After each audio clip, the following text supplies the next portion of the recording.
குழந்தை பெற்றுக்கிட்ட உடனே குழந்தை மலச்சிக்கல் வரும், குழந்தைக்கு சளி வரும், குழந்தைக்கு இருமல் வரும்.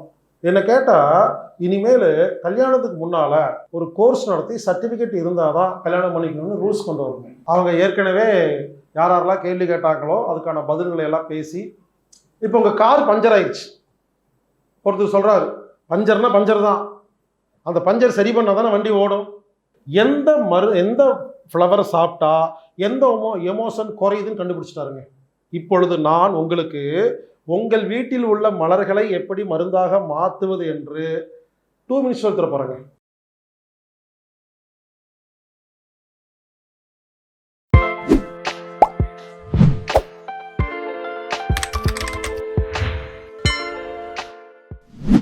பெண்களுக்கெல்லாம் ஒன்று சொல்லிக்கிறேங்க.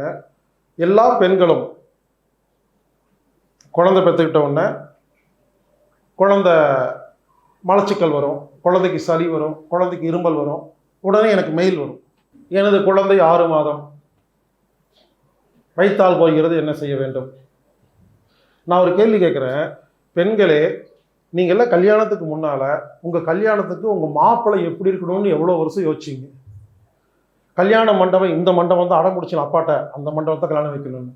கல்யாணத்துக்கு என்ன ட்ரெஸ்ஸு போடணும், பத்திரிக்கை எப்படி அடிக்கணும், எங்கே அடிக்கணும், சீரியல் லைட் எப்படி போடணும், அதில் வீடாக கொடுக்கணுமா கொடுக்கக்கூடாதா, இதெல்லாம் இவ்வளோ யோசமே.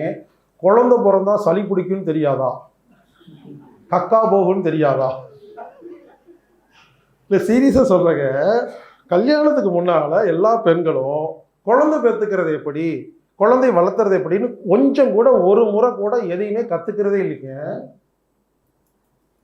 ஆனால் மற்ற எல்லாத்தையும் தெரிஞ்சுக்கிட்டு அந்த கல்யாணம் அது எல்லாம் என்ன மாப்பிள்ளைக்கு எந்த மாதிரி செல்ஃபோன் வச்சுருக்கணும், பைக் இருக்கணும், கார் இருக்கணும், எல்லாம் யோசிக்கிறோம். காய்ச்சல் வந்து என்ன செய்யணும்னு தெரியலிங்க. நீங்களே சிந்திங்க, அடுத்து தான் நடக்க போகுதுன்னு தெரியுமா இல்லையா? அப்போ அது சம்மந்த புத்தகங்கள் எல்லாம் முதலே படித்து வச்சுருக்கலாமா இல்லைங்களா? என்னை கேட்டால் இனிமேல் கல்யாணத்துக்கு முன்னால் ஒரு கோர்ஸ் நடத்தி சர்டிஃபிகேட் இருந்தால் தான் கல்யாணம் பண்ணிக்கணும்னு ரூல்ஸ் கொண்டு வரணும். மலேசியாவில் இருக்குதுங்க. மலேசியா கவர்மெண்ட்டு டிக்ளேர் பண்ணி ரொம்ப வருஷம் ஆச்சு. மலேசியாவில் கல்யாணத்துக்கு முன்னால் கவர்மெண்ட் ஒரு கோர்ஸ் வச்சுருக்கு. அந்த கோர்ஸ் எழுதி பாஸ் பண்ண சர்டிஃபிகேட் இருந்தால் தான் மேரேஜ் ரெஜிஸ்டர் பண்ணுவாங்க. கேட்டு பாருங்க. ஆனால் அது அங்கே இருக்கிற முஸ்லீம்களுக்கு மட்டும்தான் செல்லுபடியாகும். நம்ம தமிழர்கள் போகிறாங்க இல்லைங்களா, அவங்களுக்கு அது தேவையில்லை. அப்போ அவங்க சொல்லி கொடுக்குறாங்க எப்படி கல்யாணம் பண்ணணும், எப்படி என்னென்ன பண்ணணும், எல்லாம் கிளியராக எப்படி அனுசரணையாக இருக்கணும், எல்லாமே சொல்லித்தராங்க. கோர்ஸ் இருக்குதுங்க.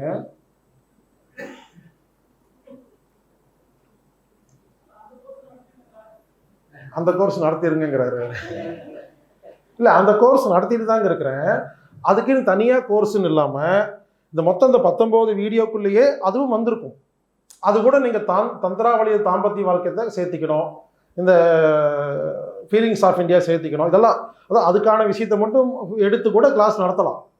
சரிங்க, நீங்கள் கேட்டீங்க இல்லைங்களா? இனிமேல் வந்து அதுக்கு ஒரு கோர்ஸ் நடத்தி அதுக்கு ஒரு சர்டிஃபிகேட் வச்சு அதுக்கு ஒரு மேட்ரிமோனியல் ஏற்பாடு பண்ணி அதில் ரெஜிஸ்டர் பண்ணினாவே ஆல்ரெடி கோர்ஸ் முடிச்சவங்கன்னு சொல்லி நம்ம பண்ணலாங்க. நல்ல ஐடியா. ஆனால் அதன் மூலிமா வர்ற உங்களுக்கு நடக்கிற செய்கூலி சேதாரத்துக்கு நான் பொறுப்பு இல்லை. பெண்களே, தயவு செய்து பெண்களே பெண்களுக்காக சிகப்பி ஆயா தேவைப்பட்டால் அகிலாண்டேஸ்வரி அவர்களோட நீங்கள் தொலைபேசியில் பேசுங்க. அகிலாண்டேஸ்வரி அவர்கள் பேசிய ஒரு பல மணி நேர வீடியோ கூட பென்ட்ரைவில் கிடைக்குதுங்க. அவங்க ஏற்கனவே யாரெல்லாம் கேள்வி கேட்டாங்களோ அதுக்கான பதில்களை எல்லாம் பேசி பல மணி நேர வீடியோவை ரிலீஸ் பண்ணியிருக்காங்க. அதுவும் பென்ட்ரைவ் கிடைக்கும். நீங்கள் வேணால் தேவைப்பட்டால் வாங்கி பார்த்துக்கலாம். மலர் மருந்துகள், ஃப்ளவர் மெடிசன் அப்படின்னு என்னன்னு பார்க்கலாங்க. லண்டனில் டாக்டர் பேட்ச் BATCH பேட்சுங்கிறவர் ஒரு ஆராய்ச்சி பண்ணார். அதாவது நோய்கள் ஏன் வருது, அதை எப்படி சரி பண்ணுறதுன்னு. அவருடைய ஆராய்ச்சியில் நோய் என்பது உடம்பில் இல்லை, நோய் என்பது மனதில் தான் இருக்கிறது, அதற்கு காரணம் எமோஷனல் அப்படின்னு அவர் கன்ஃபார்ம் பண்ணார்.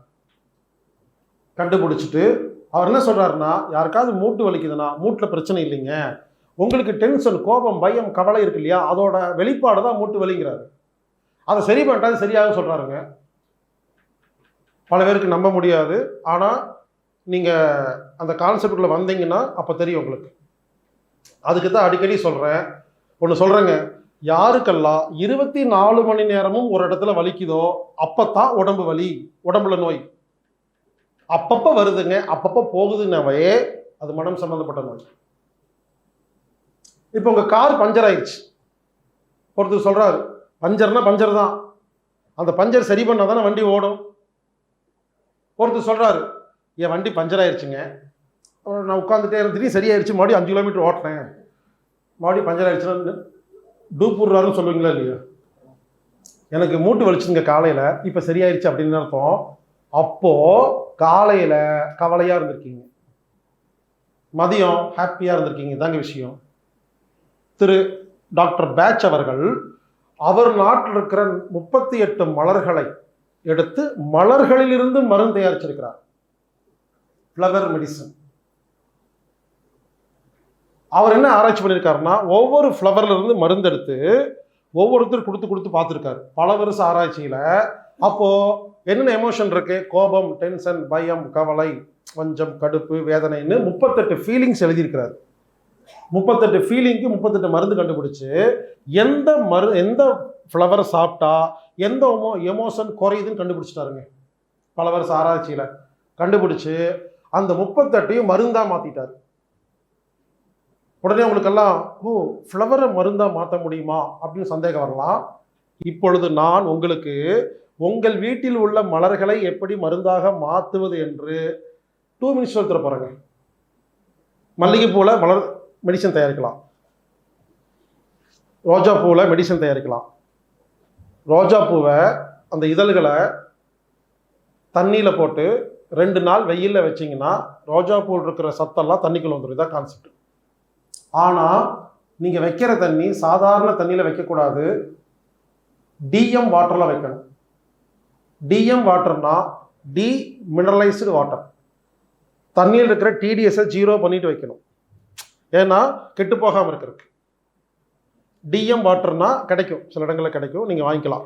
சில மருந்து கடையில் இல்லை வாட்டர் சப்ளை பண்ணுறாங்க இல்லைங்களா, பெரிய பெரிய வாட்டர் சப்ளைக்காரங்க வச்சுருப்பாங்க வீட்டில், வெளியே சொல்ல மாட்டாங்க, கேட்டிங்கன்னா தருவாங்க. டிஎம் வாட்டர்னு பேர், டி மினரலைஸ்டு வாட்டர். டிஎம் வாட்டர் வாங்கிட்டு வந்து அதில் மல்லிகைப்பூ போட்டு வெயிலில் 2 நாள் வச்சு எடுத்துட்டு மல்லிகைப்பூக்கு குப்பையில் போட்டுட்டு அந்த தண்ணியை வச்சுட்டிங்கன்னா அதாங்க மருந்து. அந்த ஃப்ளவர் மெடிசன் கெட்டு போகாமல் இருக்கிறதுக்கு ஆல்கஹால் இருக்கு. அது ஆல்கஹால்னா உடனே கடையில் போய் கோட்டர் வாங்கிட்டு வந்துடக்கூடாது.